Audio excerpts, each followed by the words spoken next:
Bonjour à tous et bienvenue à ce webinaire Actualité juridique, la troisième session de ces webinaires de juin. Nous avons la chance, encore une fois, d'accueillir Solveig van de Castel et Diane de Rey, on dit Castel. Castel. Bonjour. Bonjour.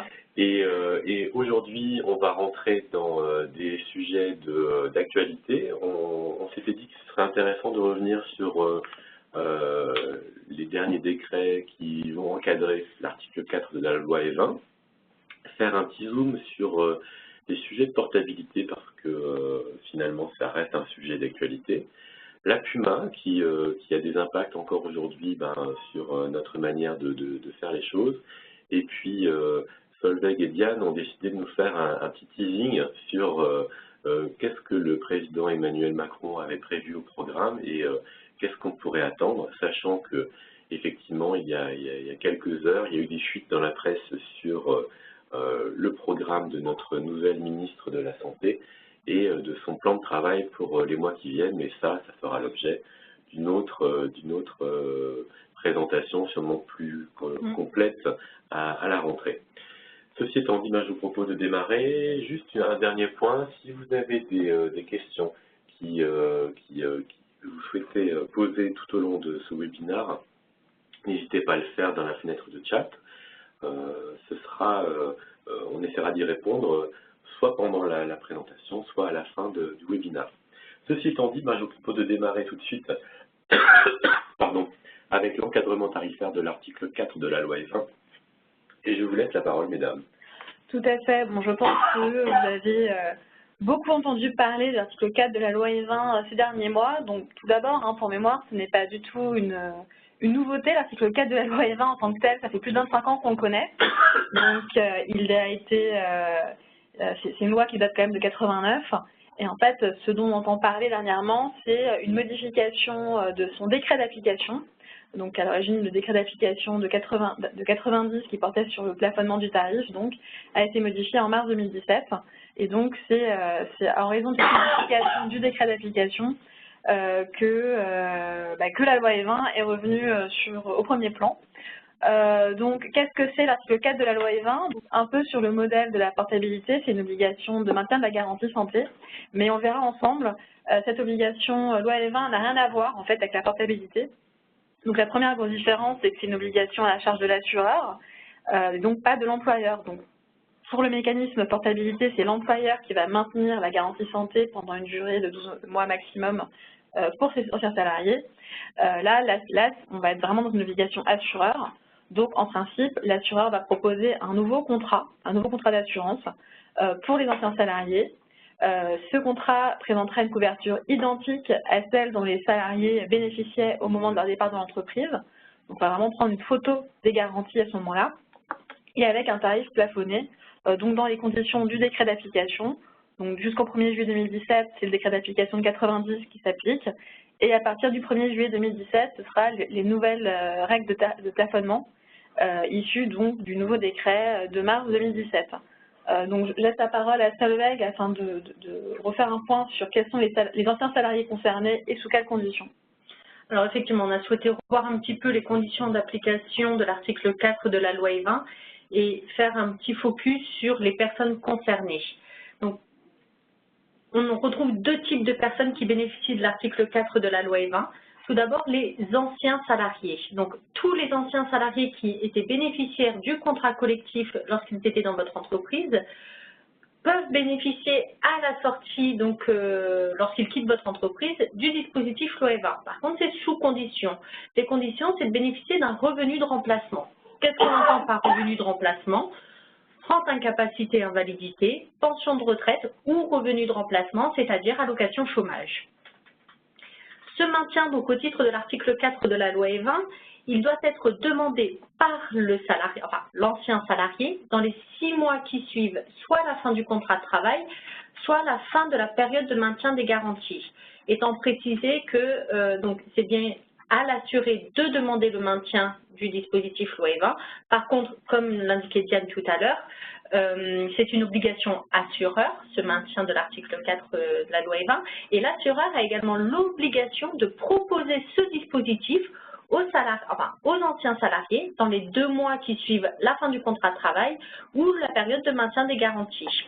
Et donc, suite à cette proposition, effectivement, le salarié donc, a 6 mois pour faire la demande. Ce maintien, il va donc, il n'y a pas de limitation pour l'ancien salarié, c'est-à-dire que tant qu'il remplit les conditions pour en bénéficier, il pourra continuer à être inscrit dans le dispositif article 4 loi E20. Ah oui, donc en pratique, pour un retraité, c'est viager. Voilà, exactement. Tant qu'il a un revenu de remplacement, c'est bon, il a droit au contrat. Voilà. Par contre, quelqu'un qui ne le sait pas serait en incap pendant 6 mois, 1 an, 2 ans, il a droit au contrat loi E20 pendant ce temps-là. Mais s'il n'a pas de revenu de remplacement, ça prend fin. C'est ça. En fait, tant qu'il remplit les conditions, il bénéficie du dispositif loi E20. C'est vraiment conditionné au bénéfice d'un revenu de remplacement. À partir du moment où le revenu de remplacement prend fin, le dispositif loi E20 prend fin. D'accord. Deuxième type de personnes concernées, les ayants droit d'un assuré décédé. Alors, je précise bien, assuré décédé.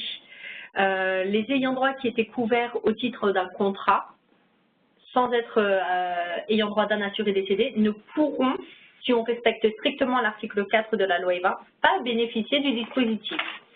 L'article 4 de la loi E20 prévoit bien donc les ayants droit d'un assuré décédé comme bénéficiaire automatique de l'article 4 de la loi E20. Tout comme l'assuré, la demande elle doit être effectuée dans les 6 mois, cette fois-ci suivant le décès de l'assuré.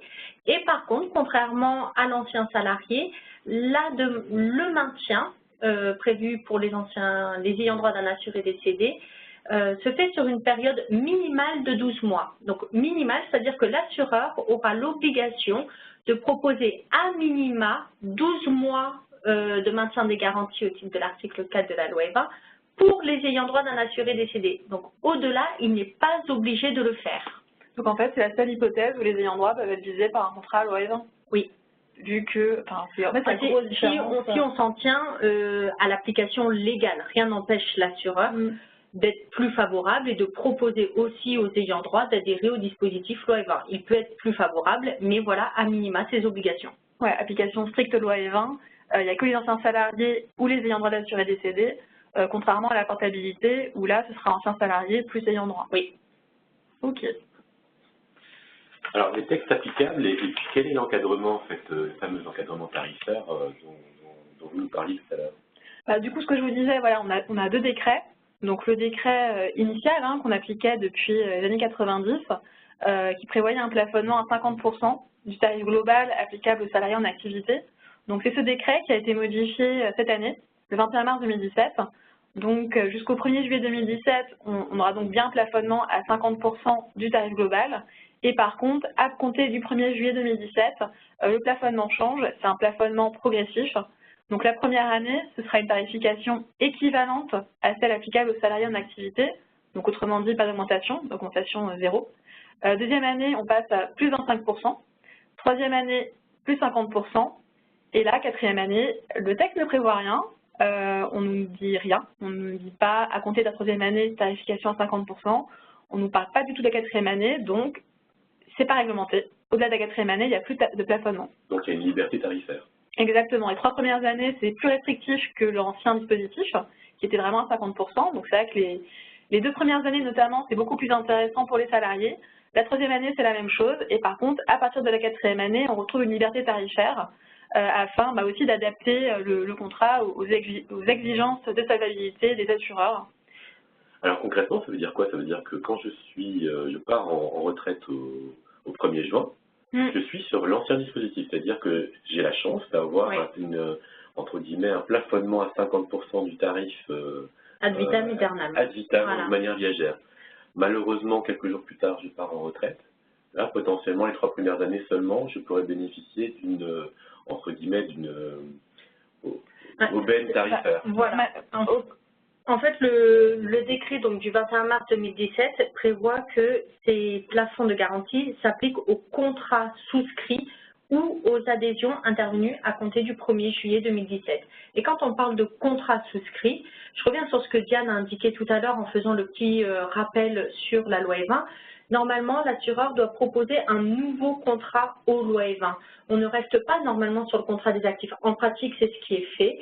il y a toujours un petit paragraphe loi E20 dans le contrat des actifs, mais normalement, l'application de l'article de la loi 4 de la loi E20 nécessite que l'assureur propose un nouveau contrat aux assurés qui intègrent justement le dispositif loi E20. Donc, quand on parle de contrat souscrit, c'est contrat souscrit au titre de la loi E20. Adhésion intervenue à compter du 1er juillet 2017, c'est adhésion intervenue au titre du contrat loi E20. On n'est pas du tout sur le contrat des actifs.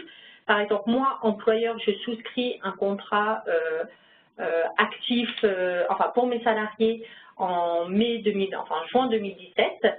Ce n'est pas parce que mon contrat pour mes salariés a été souscrit en juin 2017 que mes lois E20 seront soumis aux anciennes dispositions. On prend bien en compte les contrats souscrits ou adhésion au titre de la loi E20. Est-ce que les contrats loi E20 peuvent être des contrats de groupe ou des contrats individuels? Oui, c'est ça en fait. Le texte parle de contrat et d'adhésion. Donc par contrat, on entend contrat individuel ou adhésion au contrat collectif facultatif des anciens salariés. Donc, et là-dessus, justement, ce qui est intéressant, c'est qu'on a connaissance, donc théoriquement, toute nouvelle adhésion individuelle à un contrat collectif à compter du 1er juillet 2017 devrait respecter les nouvelles règles de plafonnement.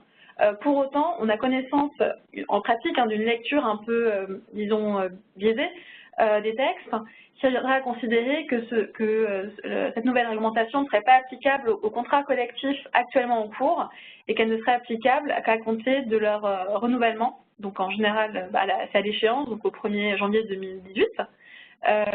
Et ça permettrait donc de retenir cette lecture, de se dire on a des anciens salariés qui bénéficieraient, ou à positif ou négatif, qui bénéficieraient du coup de l'ancien plafonnement jusqu'à la fin de l'année. Parce que justement, il y a une question de prise en charge de la date de démarrage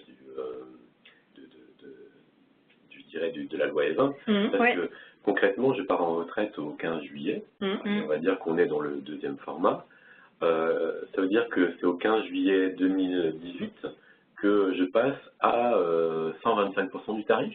Théoriquement, oui. Théoriquement, ça pourrait être de date à date. Ça pourrait être, moi, je suis un salarié, je pars à telle date, pendant un an de date à date, j'ai droit à. Bon, après, en pratique, c'est très compliqué en gestion pour les assureurs. Et si certains vont peut-être faire cette application date à date, on sait d'ores et déjà que plusieurs vont retenir une interprétation plus large et plus favorable aux anciens salariés. C'est-à-dire que, imaginons qu'on a un salarié qui part à la retraite le 1er janvier, un autre qui part à la retraite le 31 décembre, on ne partirait pas date à date, on partirait par année civile. Donc quelqu'un qui part à la retraite le 1er janvier 2018 et bénéficierait de la tarification première année, non seulement toute l'année 2018, mais également l'année 2019. En gros, on prendrait des stocks avec toutes les personnes qui partent à la retraite en 2018, qui bénéficieraient de leur première année l'année suivante, donc 2019. Ça permettrait donc, en pratique, à quelqu'un qui part en janvier d'avoir quasiment 2 ans de tarification à zéro, alors qu'en revanche, quelqu'un qui partirait à la retraite le 31 décembre 2018 bénéficierait de ce plafonnement que pendant l'année 2019.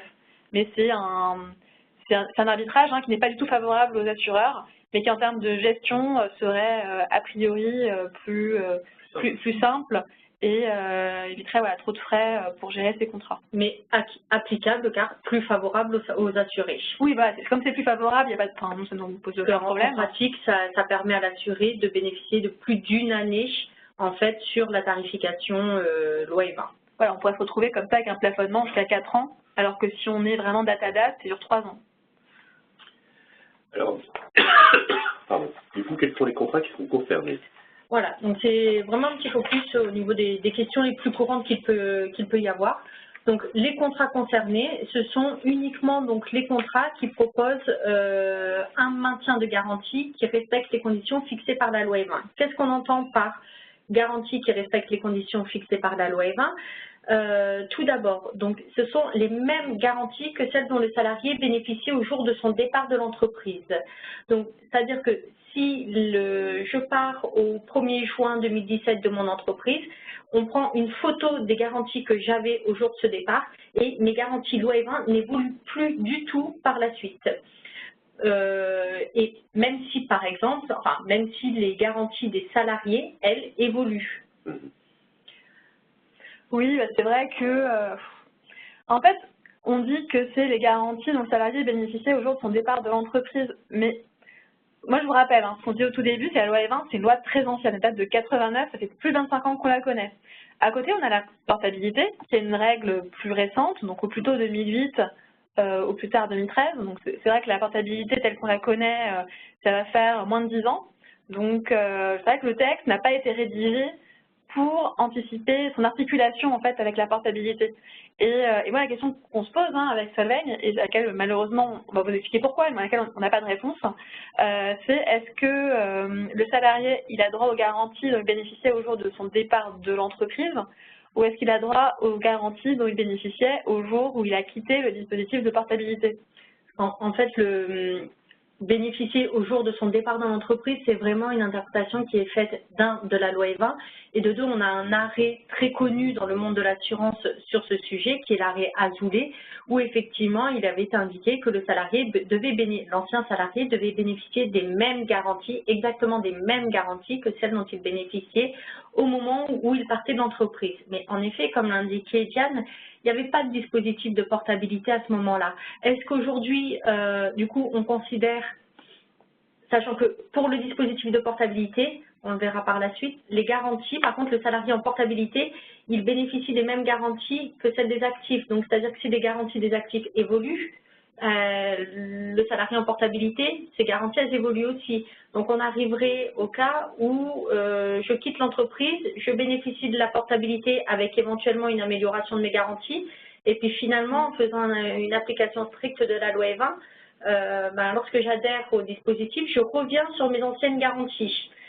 Non, et puis même, moi, j'avais repris du coup bien la rédaction de loi E20, et même quand on lit la loi E20, c'est pas clair. C'est pas, même on peut pas se dire, je pense que juridiquement, du fait de l'interprétation de la jurisprudence Azoulay, dont parlait Solveigne, on pourrait considérer que strictement juridiquement, c'est bien au jour du départ d'entreprise. C'est comme ça que le texte a été interprété, c'est comme ça qu'il a été rédigé à l'époque, parce que la question ne se posait pas par rapport à la portabilité.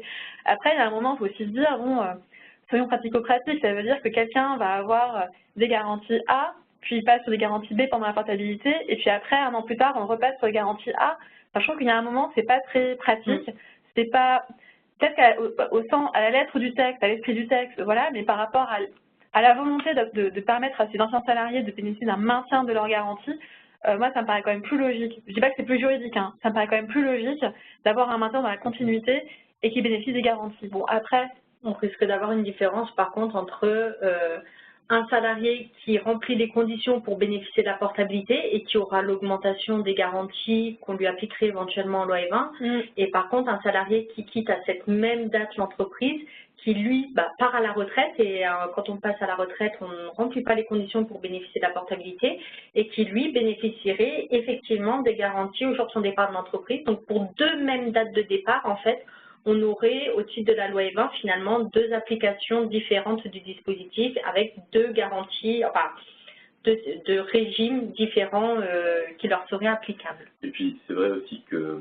ce décret de mars dernier, qui vient, entre guillemets, rompre l'effet viager de cette garantie, on pourrait considérer que, autant, effectivement, il y a 20 ans, on essayait de contraindre le niveau de dépenses, le niveau de prestation en maintenant un niveau au moment du départ, autant là, ça dure pendant 3 ans, donc potentiellement, on pourrait avoir un minima, un parallélisme avec ce qui se passe sur la partie portabilité et avoir une continuité. C'est vrai que ça serait un peu plus logique. Oui, ça serait bien plus logique. Après, nous, c'est notre avis.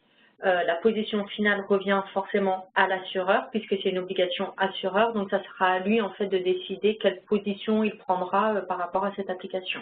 Alors, sur le sujet de la 4e année, en fait, tu disais tout à l'heure, Diane, que le texte ne disait rien, mais en fait, l'histoire des textes t'en dit un peu plus peut-être.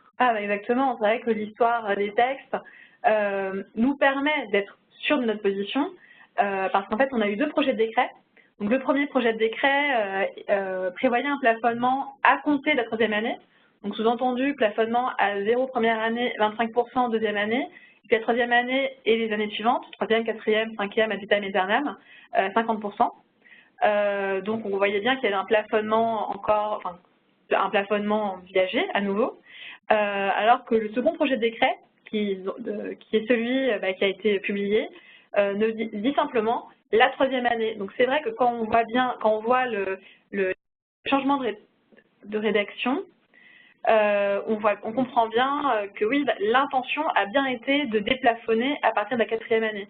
C'est vrai qu'on aurait pu se poser la question, mais outre la lecture du texte est quand même assez claire, c'est vrai que l'historique de la rédaction du décret nous permet d'être d'autant plus sûr de notre position. Alors, je propose peut-être d'aller un peu plus loin. Moi, vous dites d'autres points, parce qu'on avait déjà vu le bénéfice du contrat et puis la durée minimale des 12 mois.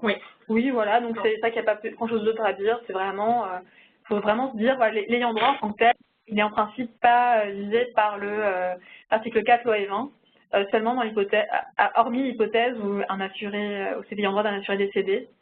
Et concernant les limites tarifaires, ça effectivement on l'a vu tout à l'heure, c'est en principe 12 mois minimum, et c'est les mêmes tarifs que pour les anciens salariés. Je souhaiterais juste revenir sur les contrats concernés et juste faire un petit rappel.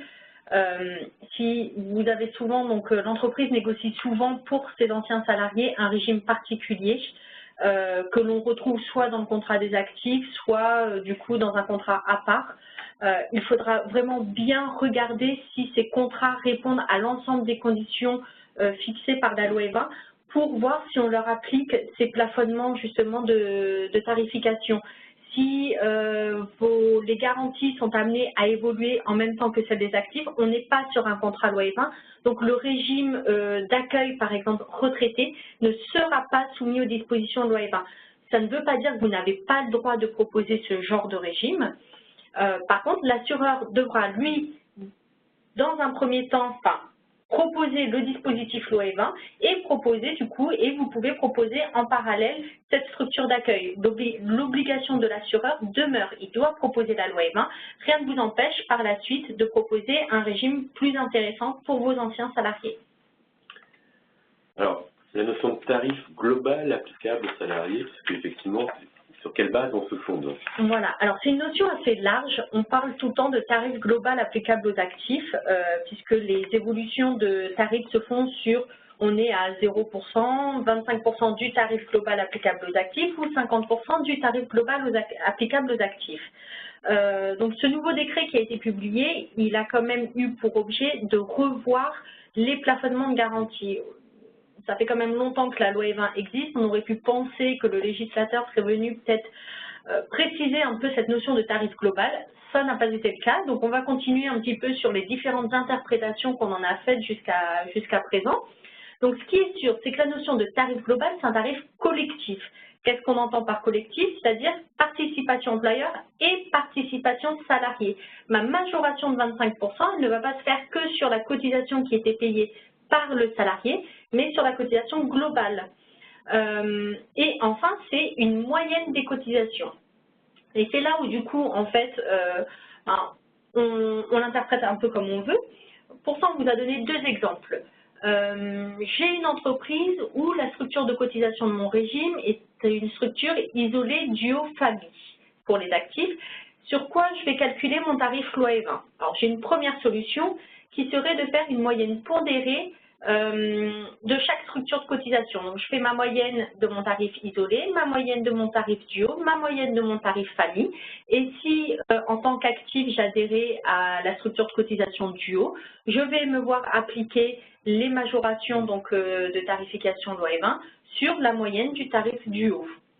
Une deuxième solution consisterait à faire une moyenne des trois tarification des trois structures de cotisation et j'applique ma moyenne, ma majoration sur cette moyenne des trois structures de cotisation. Alors, on ne peut pas vous donner de position sûre puisqu'en fait, comme on le disait tout à l'heure, c'est une obligation assureur et l'assureur retiendra en fait les modalités de calcul qu'il souhaite.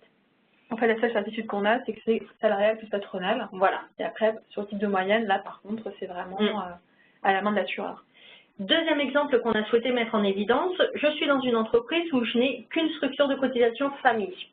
Comme on vous l'a dit tout à l'heure, l'obligation loi E20, elle n'est qu'à l'égard de l'ancien salarié. Les ayants droit, l'assureur peut très bien dire non, je ne les prends pas au titre du bénéfice loi E20.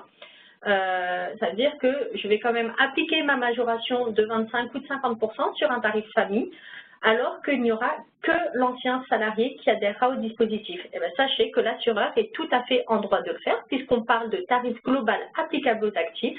Je ne vais pas, moi, assureur, créer une cotisation spécifique, alors que je suis dans mon droit si je suis le texte. Alors, une question, quid des options et quid du contrat surcomplémentaire?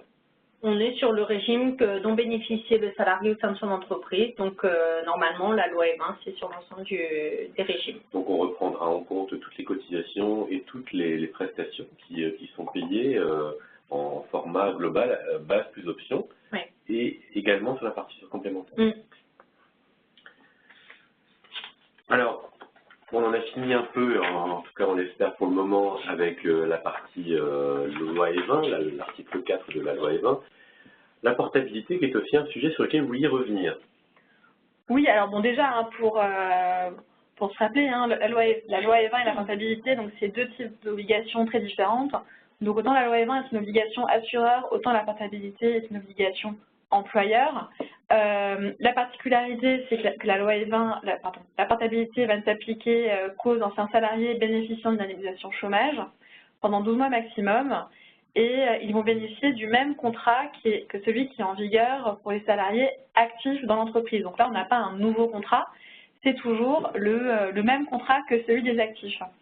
Sauf que la question qu'on se pose, mais qu'est-ce qu'on fait quand il n'y a plus d'actifs ou quand il n'y a plus d'entreprise, en cas de liquidation judiciaire? Est-ce que les anciens salariés ont toujours droit à la portabilité? Alors, sur ce point, donc, la portabilité, elle est prévue par l'article L911-8 du Code de la Sécurité sociale. Cet article prévoit « Les anciens salariés bénéficient du maintien à titre gratuit de la couverture des salariés en vigueur dans l'entreprise ». Couverture en vigueur dans l'entreprise. On se pose donc la question, et il y a eu d'ailleurs, si on aborde le sujet, c'est parce qu'en fait, il y a eu énormément d'arrêts sur ce thème. En cas de liquidation judiciaire de la société est amenée à disparaître. Qu'est-ce qui se passe pour les salariés en portabilité? Donc, comme je vous l'indiquais, l'article L911-8 du Code de la Sécurité sociale prévoit qu'est maintenue la couverture en vigueur dans l'entreprise. Donc, si on regarde le texte, à partir du moment où l'entreprise disparaît, où il n'y a plus de souscripteurs, normalement, il n'y a plus de couverture et donc il n'y a plus de maintien au titre de la portabilité. D'autant plus que l'article 4 de la loi de sécurisation de l'emploi, donc du 14 juin 2013, qui a créé cet article L911-8, prévoyait que le gouvernement devait remettre au Parlement avant le 1er mai 2014 un rapport sur les modalités de prise en charge du maintien des couvertures santé et prévoyance pour les salariés lorsqu'une entreprise est en situation de liquidation judiciaire. Bon, aujourd'hui, on n'a toujours pas ce rapport, voilà. Et s'il y a eu cette précision dans l'article 4 de cette loi qui a elle-même créé l'article L911-8, c'est bien que cette situation de liquidation judiciaire n'était pas envisagée dans l'application de L911-8, donc de la portabilité. Justement, hein, moi, ça c'est vu, mais il y avait un projet de loi qui était sorti à un moment, qui n'a pas été publié ni rien, qui envisageait de mettre en place un fonds afin justement de financer les cotisations pour les salariés en portabilité. Donc ça va bien dans le sens de ce que tu dis. S'il y a eu besoin d'un rapport, si on envisageait même qu'une loi finance la portabilité, ça veut bien dire qu'à défaut, de rapport, à défaut de loi, a priori, les anciens salariés ne bénéficient plus de la portabilité quand l'entreprise disparaît. Ouais, c'est ça. Alors, nous, cette position nous semble claire. Pourtant, elle a été sujette à débat, avec plusieurs arrêts qui ont été publiés en ce sens. Donc, ce sont des arrêts de cour d'appel. On en a eu deux donc, en faveur d'un maintien des garanties au titre des salariés pour les salariés en portabilité lorsqu'une entreprise était en liquidation judiciaire, et deux autres justement qui tranchaient dans le sens inverse, qui prévoyaient justement la fermeture des droits à portabilité dès lors que l'entreprise était placée en liquidation judiciaire. Alors, comme on vous l'indiquait, d'un point de vue juridique, pour nous, la question ne fait pas débat, même si effectivement, on a des positions inverses pour les arrêts de la Cour d'appel. Par contre, on est bien conscient que d'un point de vue social, couper les droits à un salarié en portabilité, c'est quand même moyen et vraiment, ça ne va pas dans le sens en fait du texte, enfin, dans le sens moral, on va dire, du texte, puisque le but était vraiment de proposer un maintien des garanties aux salariés qui se retrouvent privés d'emploi. Alors, ça veut dire que le salarié qui se retrouve privé d'emploi et qui peut, dans des conditions normales, on va dire, bénéficier de la portabilité, et là, il subit cette perte d'emploi et en plus, on lui coupe la portabilité. Donc, effectivement, d'un point de vue social, c'est pas forcément très acceptable, on va dire, comme situation. Après, c'est un problème employeur, hein, donc c'est vrai qu'on pourrait se dire, soit mettre en place un fonds, soit mettre à la charge de l'AGF l'obligation de payer les cotisations, mais c'est vrai qu'à un moment, il faudrait mettre en place quelque chose, je ne sais pas comment, quelque chose qui permette de prendre le relais de l'obligation employeur afin d'assurer ce maintien, mais en même temps, on ne peut pas mettre à la charge de l'assureur une obligation, parce que même si on dit que la portabilité est gratuite, c'est pas vrai, hein, elle n'est pas gratuite. Elle est gratuite pour le salarié, mais elle n'est pas gratuite pour l'employeur. Donc, il faut bien que quelqu'un, à un moment, paye les cotisations. Ils ont été préfinancés, en fait. Quand les salariés sont en activité, il y a toujours une part de ce financement qui sert à la portabilité par la suite. Oui, mais après, chaque salarié cotise pas pour sa pomme dans une petite bourse à part pour le jour où il s'en ira. C'est pas vrai. En vrai, les salariés payent pour les anciens salariés. C'est une répartition. Et en pratique, souvent, si l'entreprise est en liquidation judiciaire, peut-être qu'elle a plus payé les cotisations, peut-être que les fonds, les fonds sont à la FEC, que le contrat est déjà très déficitaire. Et à un moment, on ne peut pas non plus mettre à la charge de l'assureur l'obligation de puiser dans ses fonds propres pour financer une obligation qui n'est même pas mise à sa charge par la législation. Alors, sur ce point, de toute façon, on a des arrêts de cour d'appel. Donc, étant donné le nombre d'arrêts, on est quasiment assuré que ça ira en cour de cassation et qu'on aura enfin une position tranchée. En attendant, on sait qu'il y a certains assureurs qui, à partir du moment... elle aurait même été saisie de pourvoi justement contre les arrêts donc, du 13 septembre 2016 et du 24 janvier 2017. Oui, un arrêt de Paris, un arrêt de Lyon. Voilà. Donc là, on attend, on n'a pas plus d'informations que ça. On a entendu que des pourvois auraient été formés. Et en même temps, ça paraît logique quand on voit qu'on a autant d'arrêts contradictoires au niveau de cours d'appel, donc parisienne et lyonnaise. Et en pratique, on sait qu'à partir du moment où les cotisations ont été payées jusqu'au bout par l'entreprise, certains assureurs acceptent le maintien de la portabilité. Alors, ce n'est pas automatique, il faut voir à chaque fois au cas par cas avec l'assureur, mais si les cotisations sont payées jusqu'à la fermeture de l'entreprise, jusqu'au départ du dernier salarié, certains assureurs acceptent le maintien de la portabilité. Alors, l'obligation néanmoins qui est à la charge de l'employeur, c'est d'informer les salariés. C'est ça. Donc, c'est vrai que... là, je vais vous faire un petit point, par rapport à une jurisprudence de février 2017, mais qui ne porte pas sur la portabilité qu'on connaît actuellement, L918, mais qui porte sur l'ancien dispositif de portabilité issu de l'ANI de janvier 2008. Donc, une des différences entre ces deux dispositifs, c'est la manière dont l'employeur doit informer ses salariés. Donc, dans le cadre de l'ANI, il fallait que l'employeur remette une notice d'information qui mentionne les conditions d'application de la portabilité, alors que désormais, depuis le 14 juin 2013, les mentions relatives à la portabilité doivent figurer dans le certificat de travail. C'est le document que l'employeur va remettre à son salarié à la fin du contrat de travail. Donc l'arrêt dont je vous parle aujourd'hui, c'est un arrêt qui a été rendu sous l'empire de l'ANI du 11 janvier 2008, et c'était l'hypothèse d'un salarié qui réclamait des dommages et intérêts à son employeur, parce que ce dernier ne lui avait pas fourni les informations sur la portabilité, donc il ne lui avait pas fourni la fameuse notice d'information.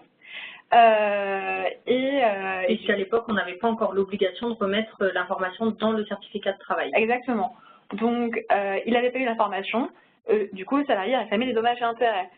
On aurait pu dire, vu les faits, qu'il aurait été débouté, parce qu'en effet, oui, il n'a pas eu l'information, mais il a demandé à bénéficier de la portabilité 9 jours seulement après la rupture du contrat de travail. Donc on peut se dire, bon ça va, il a eu ses droits à portabilité, il n'a pas de droit à dommages et intérêts. Et pour autant, la Cour de cassation, au contraire, elle a cassé l'arrêt en considérant qu'il aurait dû être informé dès la rupture du contrat de travail, et qu'en gros, l'employeur ayant une obligation spéciale d'information, il devait être sanctionné par le paiement de dommages et intérêts à son salarié. Donc c'est vrai qu'on pourrait se poser la question de la portée de cet arrêt vu notre nouveau dispositif de portabilité, parce qu'une autre différence entre la portabilité 2008 et celle actuelle de l'article 911.8, c'est qu'avant, on pouvait renoncer. En fait, non, le salarié n'était pas obligé d'avoir droit à la portabilité, il pouvait y renoncer expressément, et ça justifiait aussi par le fait qu'à l'époque, ce n'était pas gratuit pour le salarié, et que ce dernier devait même souvent cofinancer sa période de portabilité.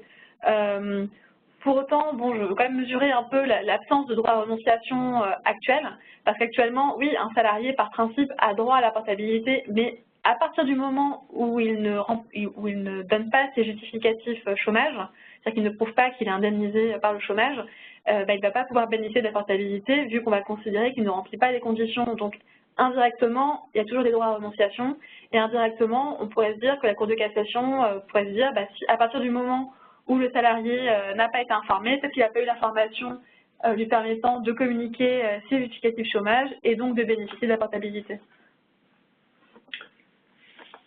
Alors, la PUMA, c'est aussi un sujet qui est d'actualité, notamment dans le cadre du renouvellement de contrat, parce que ça a eu des impacts, notamment sur une notion qu'on connaissait dans certaines entreprises, c'était la notion de conjoint à charge au sens de la sécurité sociale. Alors, d'actualité, oui, mais d'actualité depuis le 1er janvier 2016, donc c'est une actualité qui commence un petit peu à remonter. Alors, on vous parle de PUMA. Qu'est-ce que c'est que la PUMA? C'est la protection universelle maladie. Donc, avant le dispositif PUMA, donc toute personne, l'affiliation à un régime de protection, de sécurité sociale, donc régime de base, se faisait en fonction d'une activité professionnelle. Si effectivement on n'avait pas un certain nombre d'heures travaillées, on ne pouvait pas bénéficier directement en son nom propre d'un régime sécurité sociale de base, et on était donc affilié en tant qu'ayant droit d'un assuré. Depuis le 1er janvier 2016, il y a une volonté donc de simplifier toutes ces démarches, et toute personne, qu'elle travaille ou non, peut être affiliée en son nom propre à un régime général, un régime de sécurité sociale. Donc désormais, il n'y a plus comme unique critère que la condition de travailler sur le territoire. Il y a aussi le fait de résider de manière stable et régulière en France. Donc, donc vous n'aurez plus, de façon générale, vous n'aurez plus donc d'ayant droit d'un assuré. Alors, petite nuance, cette notion d'ayant droit au sens sécurité sociale, elle demeure pour les ayants droit mineurs. Donc, tous les ayants droit mineurs pourront continuer à être considérés comme ayants droit. Par contre, toute personne qui auparavant était qualifiée d'ayant droit à charge au sens sécu, toutes ces personnes majeures n'auront plus ce statut d'ayant droit. Qui, du coup, alors juste une petite précision, cette notion d'ayant droit, elle disparaît, elle a disparu depuis le 1er janvier 2016, mais histoire de ne pas couper les droits tout de suite au 1er janvier 2016 à tout le monde, il y a une période transitoire qui s'applique. Cette période transitoire, elle n'est applicable qu'aux personnes qui avaient déjà le statut d'ayant droit à charge au sens sécu au 1er janvier 2016.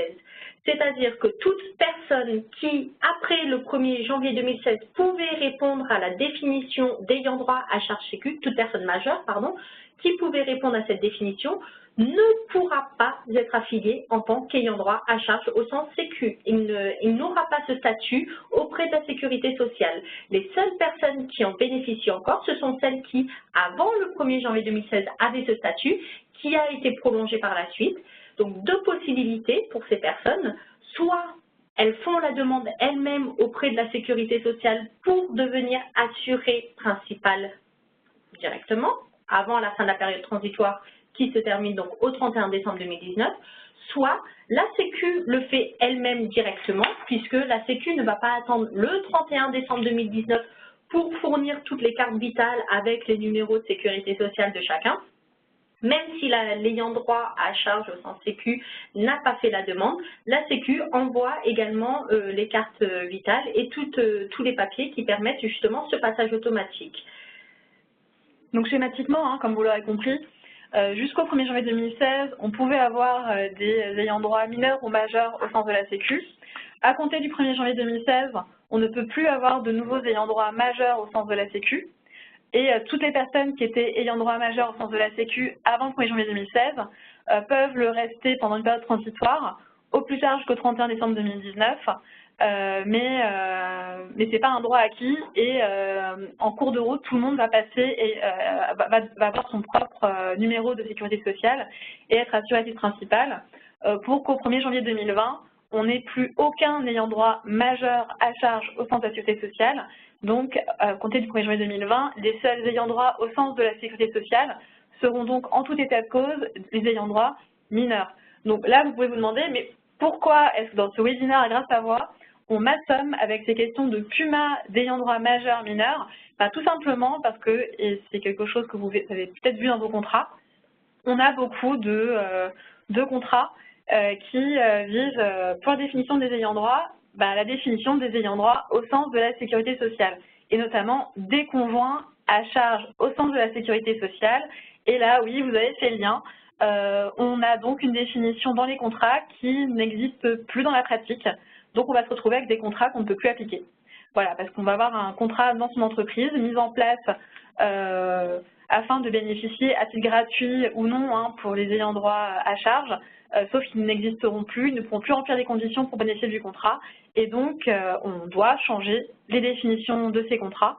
Donc, normalement, c'est déjà des actions qui sont en train d'être faites en interne, mais si vous en rendez compte que ce n'est pas le cas, n'hésitez pas à prendre contact avec un de vos conseillers. Mais de toute façon, là, il va falloir très rapidement revoir les contrats. Et je pense aussi que certains attendent peut-être leur mise en conformité contrat responsable pour modifier d'un coup aussi tous les régimes. Voilà, donc ce qu'il faut se poser comme question, c'est qu'est-ce que je vais retenir à l'avenir comme définition. Donc on a principalement deux recommandations. Donc la première, c'est de mettre fin à cette distinction entre conjoint à charge et non à charge, parce que vous ne retrouverez plus en fait exactement la définition conjoint à charge au sens de la sécurité sociale. Et c'est peut-être le moment de revoir l'équilibre du régime, de revoir la volonté que vous avez. Normalement, du fait de la généralisation, tous les conjoints qui exercent une activité professionnelle sont déjà couverts par leur entreprise. Et donc, à contrario, tous ceux qui vont avoir besoin d'être sur votre régime à titre gratuit sont probablement des personnes qui ne travaillent pas. Donc, voilà, on peut se poser déjà cette question-là. Ensuite, deuxième hypothèse, ce serait de trouver une nouvelle définition. Donc là-dessus, on n'a pas de solution magique, on n'a pas exactement la bonne définition, mais on peut vous en proposer certaines. Donc c'est vrai que celle qui rejoint le plus la volonté, ce serait des conjoints qui n'exercent pas d'activité professionnelle. Là, par contre, une nouvelle fois, notre problème, c'est qu'on n'a pas vraiment de bons modes de preuve à vous apporter. Beaucoup retiennent l'attestation sur l'honneur. Vous vous doutez bien qu'il y a un petit problème de fraude. Voilà, il y a un risque de fraude si on retient ce justificatif. En même temps, si en fait on continue à mettre le conjoint à charge sur la cotisation du salarié et faire payer en parallèle le conjoint à charge. Forcément, le conjoint à charge aura envie de ne pas payer et de se déclarer comme étant à charge. Voilà, exactement. Ça va vraiment être l'hypothèse du distinguo entre le conjoint à charge et non à charge. Généralement, celui qui est à charge, il n'a pas à payer de cotisation supplémentaire. Donc, c'est vrai que tous ceux qui sont non à charge auront plutôt intérêt à se faire passer pour à charge afin de ne pas avoir payé une cotisation mensuelle. Donc, il y a un risque de fraude. Une autre solution, c'est de prendre l'avis d'imposition fiscale. Mais là, on voit vraiment les limites parce que c'est un CN-1. Donc, c'est pas très probant. Et en plus, nous ne vous le recommandons pas forcément parce que c'est quand même très intrusif dans la vie personnelle du salarié.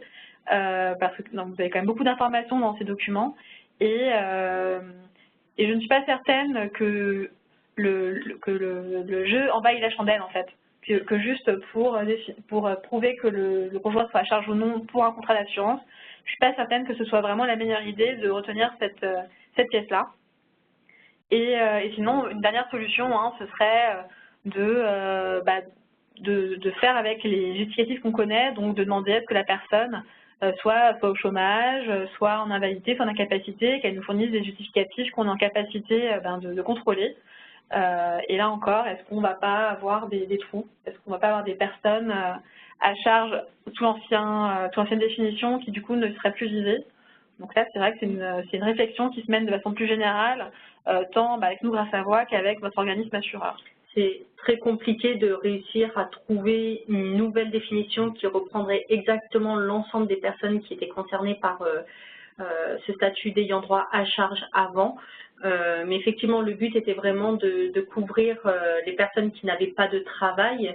Donc, le fait de partir sur des personnes qui bénéficient de revenus de remplacement, c'est à notre sens la définition qui permettrait le plus de se rapprocher de cette ancienne définition d'ayant droit à charge.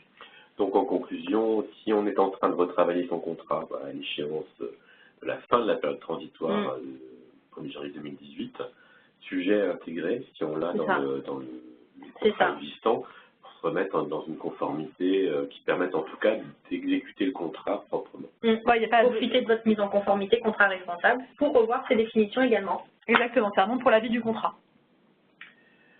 Alors, on l'avait promis, c'est un peu le teasing de début de webinaire.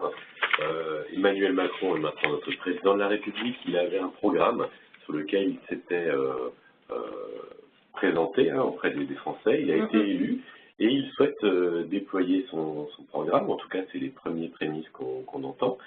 Concrètement, vous avez fait un zoom sur quelques sujets qui concernent spécifiquement la santé et qui étaient dans le programme d'Emmanuel Macron. Voilà. Alors, comme l'indiquait Bertrand, on est sur le programme présidentiel, donc il n'y a aucun texte qui a été publié, c'est vraiment des annonces que notre président actuel avait fait pendant la campagne présidentielle. Il y avait plusieurs axes. Tout d'abord, nous concernant en tout cas, donc l'accès aux soins. Il y aurait peut-être une volonté de revenir sur les modes de rémunération des médecins, et peut-être donc revenir sur le mode unique de rémunération de paiement à l'acte. Alors là, ça signifie en fait que une réflexion qui avait été déjà plus ou moins amorcée par les gouvernements précédents sur un forfait. C'est ça. Forfait patientèle, le forfait par salarié, par patient. Donc là, on est dans le retour de cette peut-être prendre réflexion. plus en compte le conseil qui est apporté par le médecin et donc sur les personnes âgées, c'est vraiment dans la continuité de ce qu'il y a actuellement. Je passe plus de temps avec des personnes âgées ou fortement malades, donc du coup, ça me demande plus de temps. Donc on n'en sait pas plus pour le moment. Effectivement, c'était une piste qui avait été... Enfin, la rémunération des médecins, c'est un sujet qui a été abordé, mais on n'a pas plus de détails à l'heure actuelle sur ce point. Sur le tiers payant généralisé, qui normalement est toujours d'actualité en tant que généralisé, il ne serait plus généralisé mais généralisable. Et ça, tout à l'heure, Bertrand vous l'annonçait, donc nous avons eu connaissance, c'est à chaud pour le moment, donc du programme et calendrier de notre nouvelle ministre de la Santé. Et par contre, le tiers payant généralisable fait partie des points soulevés par ce document donc, qui a été transmis par notre nouvelle ministre de la Santé.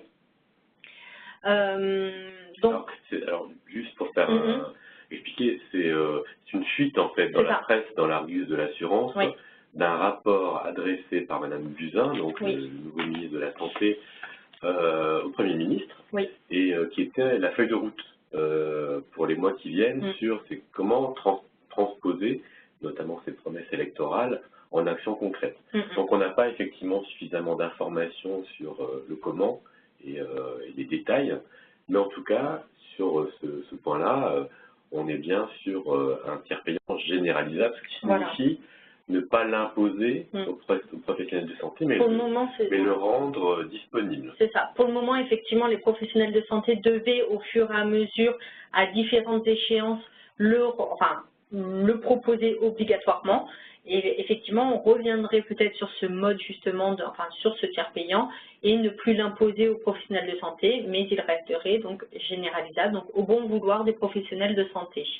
Donc, à voir si ça sera mis en application, mais effectivement, ça fait partie des points qui ont été transmis qui ont été prévus donc dans la feuille de route. On parle, donc le président parlait également de renforcer le droit à l'oubli des personnes malades. Donc ce droit à l'oubli, il n'est pas nouveau, il existe déjà, mais il n'existait que dans le cadre de l'assurance emprunteur pour les personnes donc, qui avaient été victimes d'un cancer. Ce droit à l'oubli serait donc généralisé pour les complémentaires. Alors, et du coup, les personnes atteintes d'hépatite C ou d'un cancer bénéficieraient de ce droit à l'oubli dans les 5 ans après leur émission. Alors ça, c'est surtout intéressant sur la partie prévoyance, voilà. Notamment sur les contrats emprunteurs, où on sait que la présence d'une pathologie, d'antécédents de pathologie, peut avoir un effet de surtarification par rapport au contrat. Voilà, alors on ne serait pas sur une tarification individuelle spécifique pour cette personne, puisque du coup on est sur un contrat collectif, donc l'assureur ne pourra pas dire vous, Madame X, vous avez été victime d'hépatite C, donc je majore votre cotisation et les autres salariés de l'entreprise bénéficient de telle cotisation. On est sur un tarif collectif, mais par contre, effectivement, compte tenu du risque, l'assureur pourrait prendre en compte cette maladie et dire bon ben je majore le tarif global applicable à l'ensemble des salariés parce qu'il y a un risque pour cette personne, par exemple, qui me reviendra à moi un petit peu cher, assureur. Et je pense que ça concerne dans le programme Macron essentiellement les contrats individuels, voilà. a priori. Mais bon, là on est encore trop tôt pour pouvoir dire comment tout ça va se traduire. S'agissant des complémentaires santé, donc là on est touché de plein fouet, il y aurait une volonté donc d'améliorer la couverture santé des Français avec une prise en charge à 100% des lunettes, prothèses dentaires et prothèses auditives. Alors, plusieurs pistes pour ça avaient été annoncées. Tout d'abord, un nouveau dialogue entre la Sécu et les complémentaires santé. Et ça passerait par quoi? Et du coup, également avec la feuille de route donc, qui a été transmise par la ministre de la Santé, ça voudrait dire peut-être revoir le panier de soins minimum. Encore. Et éventuellement aussi revoir peut-être les contrats responsables. Quand on n'y en a plus, il y en a encore. Donc on n'a pas fini. Voilà, beaucoup de travail. On n'a pas fini.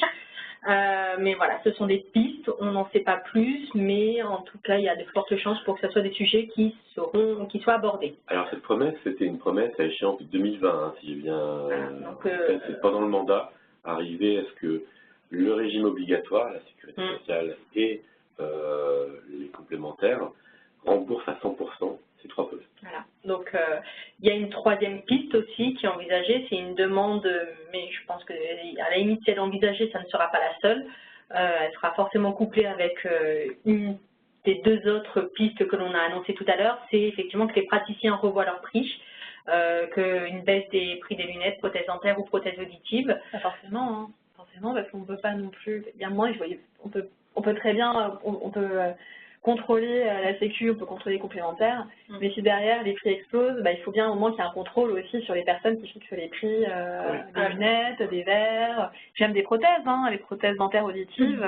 Alors sur ce point justement, les professionnels de santé avaient interrogé notre ancienne ministre de la Santé en indiquant qu'il y avait peut-être une crainte quand même des professionnels de devoir se rabattre sur des produits de moins bonne qualité pour pouvoir baisser les prix. Et à l'époque, Marisol Touraine avait indiqué qu'il n'y avait pas de risque sur ce point puisque les pratiques tarifaires étaient quand même élevées par rapport à d'autres pays. Donc voilà, à voir dans quel sens il trancherait.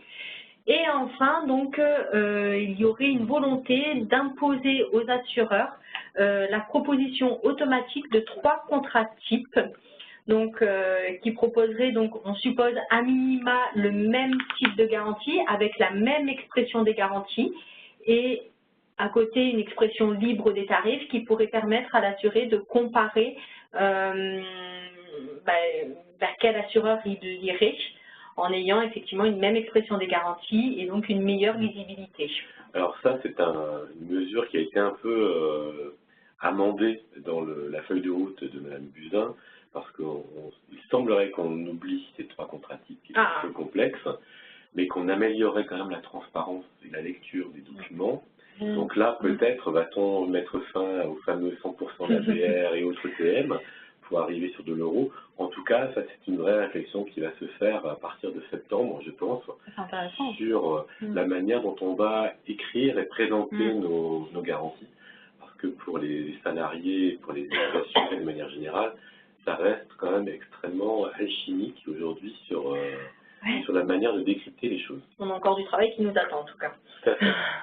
Et puis le dernier point, et non des moindres, c'est la hausse de la CSG et puis en échange de baisse de cotisations salariales. Exactement, donc ça c'était un peu le point qu'on a beaucoup entendu dans le cadre des législatives. On a beaucoup parlé voilà, de cette hausse de la CSG de 1,7 points. Donc pour mémoire, qu'est-ce que c'est la CSG? C'est une contribution qui a la nature d'un impôt, mais également d'une contribution sociale, donc double nature de cette contribution. Elle a été créée en 90 afin de financer la protection sociale. Et sa particularité, c'est qu'elle est prélevée à la source, voilà, des revenus de tous les Français, pas seulement les actifs, mais aussi les chômeurs, les retraités, tout le monde. Tous les revenus, même revenus immobiliers, etc., sont soumis à ce prélèvement CSG à la source. Donc le projet Macron, qu'est-ce que ce serait? Ce serait augmenter la CSG de 1,7 points. Donc notamment pour les rémunérations, on passerait donc de 7,5% à 9,2%.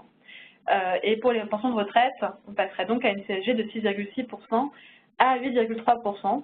Et en compensation de cette augmentation de la CSG, on aurait la suppression de certaines cotisations salariales équivalentes à 3,15% du salaire brut. Donc pour le chômage, ce serait la suppression en fait des cotisations chômage et maladie. Donc le chômage actuellement c'est 2,40% du salaire jusqu'à 13 076 €. Et la maladie actuellement c'est 0,75% du salaire. Donc voilà, on supprimerait pour les actifs des cotisations salariales équivalentes à 3,15% de salaire brut et en retour, on augmenterait la CSG de 1,7 points sur l'ensemble des personnes ayant des revenus, donc pas seulement les actifs, mais aussi notamment les retraités et les chômeurs. Donc ça a fait un peu un scandale parce que du coup, forcément, les retraités ne bénéficieront pas d'une suppression de cotisation en face et eux, ce sera brut une augmentation de CSG de 1,7 points. À mesurer toutefois, parce que cette mesure ne concernerait pas les petites retraites.